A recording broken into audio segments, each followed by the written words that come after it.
malaking kasinungalingan ang sinasabi ni Executive Secretary Recto. Opo. At siguro, magnilay-nilay siya kung tama ang ginagawa niya sa taong bayan. Tama na po ang panloloko, Secretary Recto, at harapin niyo po ang accountability niyo sa taong bayan. So, natutuwa ko dahil naglabas ang Supreme Court en banc sa April 26 na natanggap po ng natanggap ko po ng aking abogado 3 days ago na magkakaroon po ng consolidation po ng aming oral arguments or for scheduling kasi po nireklamo ko po yung 2025 budget ng PhilHealth ay siniro ng gobyerno.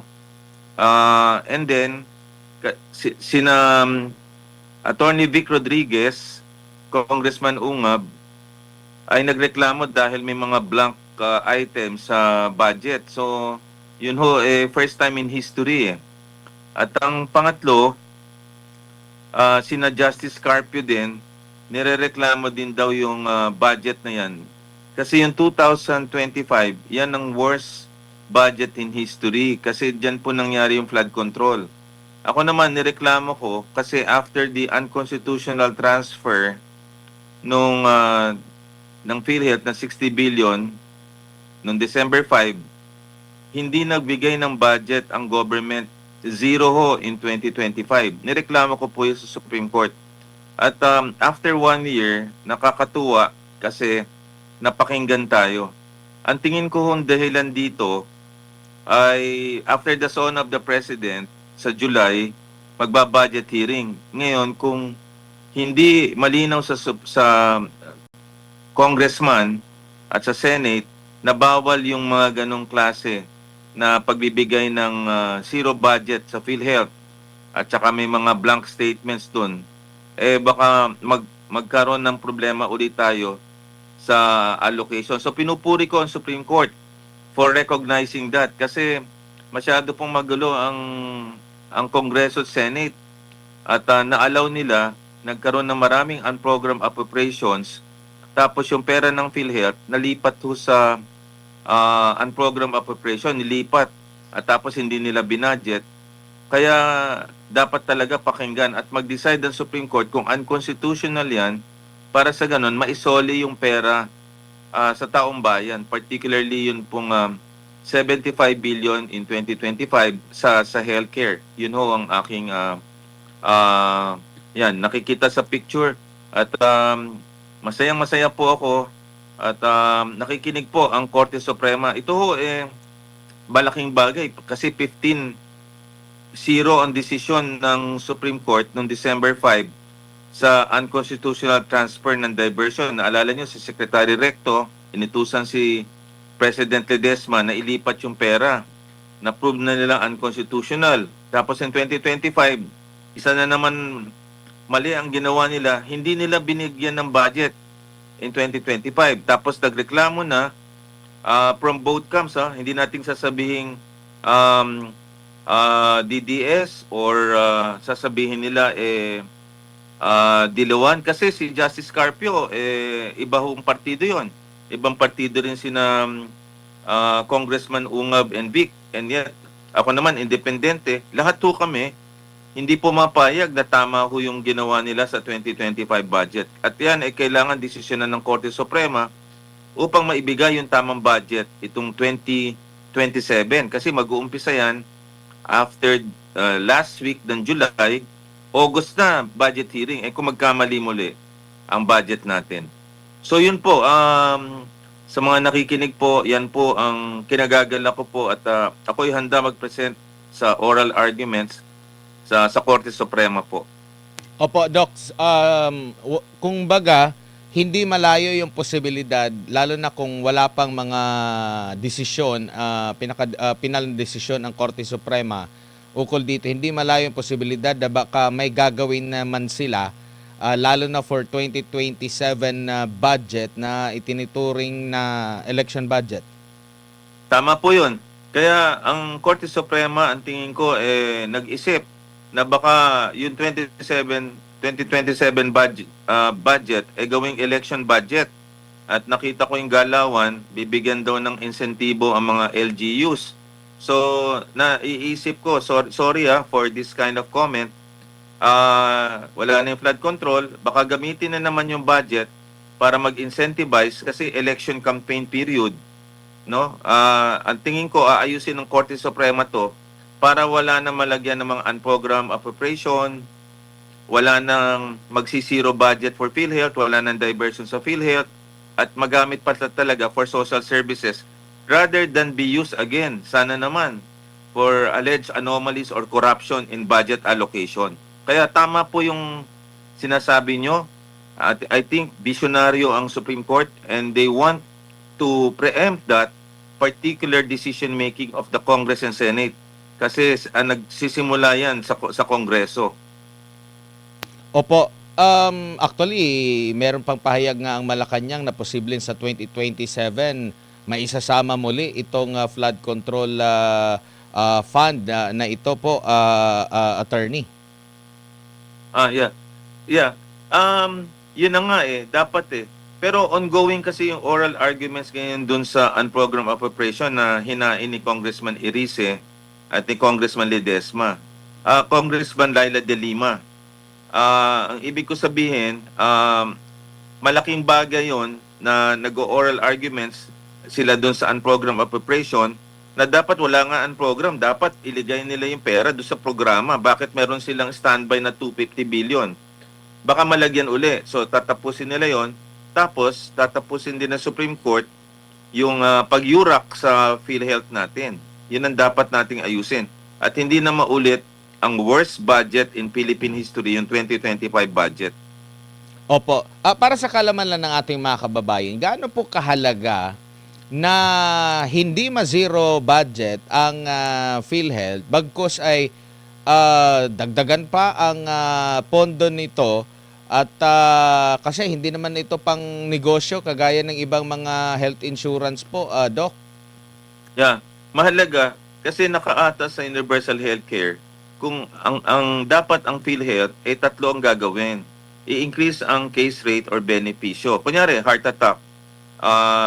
Dapat increase ng budget yan Dun sa acute heart attack lang ngayon, may 500,000. Pero dapat, kung ikaw ay na heart attack or may sakit ka sa puso, libre na yung angiogram. Kasi yung top killer diseases yan So tingin ko, dapat 500,000 pagka may sakit ka. Naalala mo yung namatay the other day na nagbayad ng 25 years, Mr. Marvin, tapos in less than 24 hours, hindi kinover. Imaginein mo, nagbayad ka ng 25 years. Number 2, ang dami may cancer. Magkano MRI? Magkano CT scan? Magkano cancer marker? Magkano chemotherapy? Ang stroke. Grabe ang stroke Ang case rate lang pala niya, 76,000. Dapat tingin ko, increase yan to 200,000 kasi alam mo ba magkano ICU sa isang private hospital? 50 to 100,000. Ang recovery period yan humigit kumulang na 2 linggo. Aabot ang bill mo niyan hanggang 2 milyon. O magkano yung mga nagdadialysis? Magkano ang gastos niyan? Kaya ang point diyan, hindi na nila yuyurakan yung PhilHealth. Pangalawa, babaan naman nila yung premium. Pero mo bayad ka ng bayad ng premium, mandatory. Tapos, hindi naman pala tayo makakakuha ng tama. At tapos, ang out-of-pocket expenses, almost 60% na. Tapos, ang dami-daming guarantee letter. Alam mo, ang daming hospital ngayon na ang pasyente 3 buwan, 4 na buwan na sa hospital dahil walang maibayad. So, dapat, taasan ng budget. Sabi ni Edwin Mercado, yung presidente ng PhilHealth, 300 billion daw ang budget niya. Tingin ko, dapat 400 to 500 billion para yung mga pasyente, ang bayaran lang, mga 20% lang. Para matapos itong legasiya ni President Marcos, makabawi man lang sila sa pagyurak nila sa Philippine Health Insurance Corporation. Yun ang dapat gawin. At i-recast nila yung budget. Wag na yung mga flood control kasi alam natin, gino-ghost yun Ang dapat, yung tatama talaga sa tao. Yung kalusugan, edukasyon, food security, at saka tungkol sa ekonomiya natin. Ang tingin ko, babawasan na yung mga flood control na yan kasi nakokorap yan At ibuhos na natin sa kalusugan, lalo na in times of after the pandemic at saka sa energy crisis. Opo, Doc, si MJ po ito. Sinabi kasi ni Secretary Recto na aprobado o legal ayon sa DOF ang paglilipat na nasabing excess funds. Excess funds po yung term, Doc. Meron ba talagang excess funds? Kasi 'di ba dapat pag excess funds, mapupunta lahat sa mga benepisyaryo, sa lahat po ng mga pasyente itong pera na ito. Hindi po ibalik doon sa kaban. Okay. MJ, I beg to disagree, no, respectfully kay Secretary Recto, kasi napatunayan na ng Korte Suprema na unconstitutional 'yon eh. Mm. Ang pagkakamali ni Executive Secretary Recto, gina-justify pa niya. Unconstitutional transfer na nga eh. Kaya nagpahayag ako ng paghahabla sa kanila sa Ombudsman, kay Secretary Recto, Presidente Ledesma, itong si Mercado, si Amena Pangandaman, Toledo, si Ted Herbosa, at saka yung PDIC na 107 billion. Alam mo, ginamit lang nila yung provision, yung rider provision 004, na pag may excess funds ka, pwede mong kunin. Hindi yata naintindihan ni Secretary Recto na dating senador na ang syntax funds ay earmark. Ang ibig sabihin nun, Secretary Recto, if you're listening, ang ibig sabihin po nun, hindi nyo po pwedeng kunin ang pera ng PhilHealth, at ang tawag po dyan ay technical malversation, Article 220, at saka plunder kasi lampas po ng 50 million. So kung naging senador po kayo at hindi nyo naiintindihan yung pinasang bastas na yan, kayo po ay accountable for the country. At dapat hindi na po kayo nagdidepensa sa sarili nyo kasi may constitution po December 5 saying that the diversion of 60 billion is unconstitutional.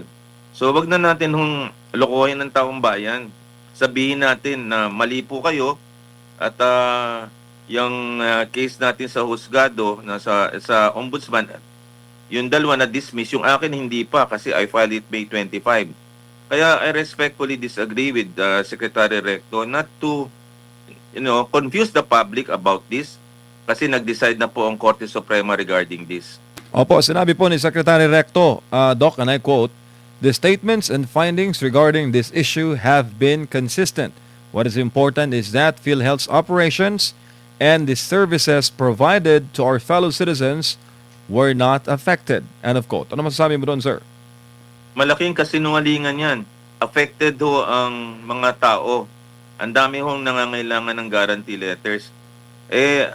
Kung kayo po ay iikot sa PGH lang, iikot kayo sa Hospital ng Maynila, sa Santa Ana, sa San Lazaro, anong sasabihin yung hindi affected ng PhilHealth operation? Sabi nga ni Edwin Mercado, 5 months pa lang, ubos na yung budget na tinalaga for 2026, yung 130 billion. At humihingi nga siya ng budget ngayon sa PhilHealth kasi ubos na yung pera. Ano sasabihin niyang hindi apektado? Malaking kasinungalingan ang sinasabi ni Executive Secretary Recto. Opo. At siguro, magnilay-nilay siya kung tama ang ginagawa niya sa taong bayan. Tama na po ang panloloko, Secretary Recto, at harapin niyo po ang accountability niyo sa taong bayan. Meron pa isang anggulo, Doc. Sabi niya na ang polisiya ng pamahalaan ay i-maximize ang lahat ng paggamit po ng available public funds para po suportahan yung mga super priority programs ng gobyerno at bawasan po yung ating pangungutang. Sabi niya, and I quote, "We always ensure that public funds are used for the government's priority projects and services. If there are news funds, they should be utilized for the benefit of more Filipinos." End of quote. Ano masasabi mo doon, sir? Ginamit raw para suportahan ang mga super priority programs ng gobyerno. Ang kalusugan po ba hindi super priority program? I respectfully disagree, Secretary Recto. Kasi ang fiscal responsibility or fiscal space, may hihigit pa ba yan sa kalusugan? Pangalawa, ibabalik ko yung question. Hindi nyo po pwedeng kunin yung pera na naka-earmark kasi hindi nyo po pera yan. Pera yan ng mga direct contributors at saka indirect contributors na hindi nyo binigay. So yung infrastruktura, wala namang kinalaman ng PhilHealth dyan eh. Di sana kinuha nila sa ibang budget. Bakit? Excess funds ba ang PhilHealth? Reserve funds ho yan eh. Mali po kunin yun.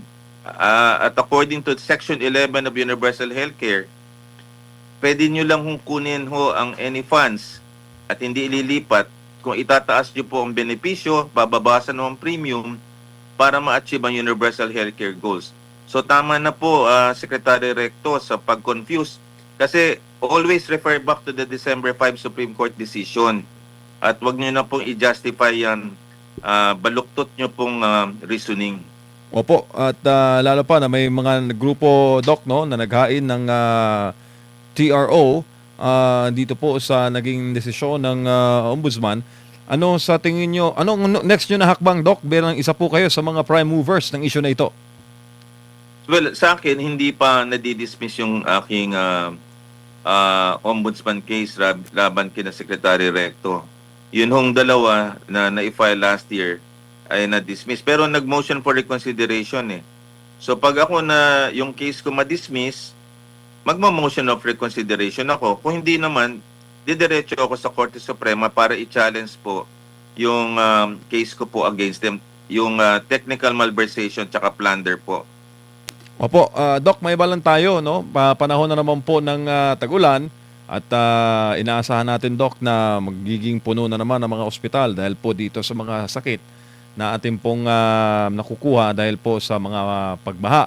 Ano ang tingin mo dito, Doc? Lalo pat palakas ng palakas ang mga bagyo dito po sa bansa. Well, ito ang problema. Kasi last year, ako naka-term ng kleptospirosis. Alam niyo yung kleptospirosis? Yung pera na tungkol sa kalusugan na wala. Tapos magbabaha, magle-leptospirosis uli. Pag nag-leptospirosis, mapupuno na naman ng mga ospital na magdadialysis. Marami na naman mamamatay nito at mapupuno yung ospital. Kaya nakakatakot pagpasok na ito na hindi pa naisoli yung mga flood control projects natin na pondo, babaha na naman tayo. Pagbaha, marami na naman magkakasakit. Magkakaroon ng leptospirosis, kleptospirosis. Klepto means sorry ang ibig sabihin niyan, pagnakaw, kasi kleptocracy, leptospirosis, yan ang sakit na nakukuha natin sa ihi ng mga daga, hayop na nagkokos ng kidney failure. Tapos, dengue, pwede, typhoid, waterborne illnesses. Kaya nakakatakot itong pagpasok ng June hanggang October. Marami na naman po masasalanta. At alam nyo naman, pati hospital, ghost project nga eh. Yan ang mga kinakatakot natin. Wala ho talagang hospital. Kaya, tama ho ang Korte Suprema. Saludo ho ako sa Korte Suprema at i-discuss natin ito para maayos natin ang budget allocation. Yan ho ang tamang gagawin natin ngayon. Opo, na very, very much related pala talaga, Doc, yung issue sa flood control at yung issue sa PhilHealth at ang kalusugan po, lalo na sa mga magkakaroon ng sakit ngayon pong panahon ng mga baha. Tama po yun. Kaya sa mga kababayan natin, mahirap po kayong mako-confine. Pag ho nagtag-ulan, huwag ho kayong magpapaanod. Magbota kayo o wag na kayo umalis ng bahay kasi delikado po kayo eh. Dito sa amin, dito kami nagtatrabaho sa Top Avenue. Nako po, hanggang bewang po ang tubig dito. So, marami sa ating mga kababayan ang nagkakaroon ng leptospirosis. Kaya, ito pong pondo sa PhilHealth, ito pong pagbaha, kalusugan, magkakaugnay po yan. Lalo na in a country na devastated by 21 typhoons a year. Kaya, dapat to pondohan natin ito, lalo na itong tag-ulan. Opo, Doc, mensahe po ninyo sa ating mga kababayan na ngayon pong nababalo tayo ng iba't ibang mga hamon sa ating bansa. Mga kababayan, ako po ay nagsasalita bilang isang Pilipino. Alam nyo, gamitin nyo po yung social media right now to speak up. Hindi ho tayo dapat maging complicit. Sa panahon ngayon na nananahimik ka, being quiet or complicity is a crime. Lalo na kung ang corruption ay nandito. Ako po, wala naman akong hangarin sa buhay kung hindi mapagaling lang lahat eh. Alam nyo, ang daming mga threats sa atin, ang daming pagsira sa atin, pero hindi ako natitinag. Kasi sa tingin ko, kung may isang boses, that can actually light a fire of inspiration to a lot of Filipinos na later on, magigising tayo. Pero kung hindi tayo magsasalita, everybody will be complicit. Magiging silensyo lang tayo. Paano na ang buhay natin? So sa mga kababayan, tumulong po tayo dun sa mga tumatawag ng justice At ako'y nagpapasalamat sa Korte Suprema for recognizing the importance of the budget allocation after the SONA of the President.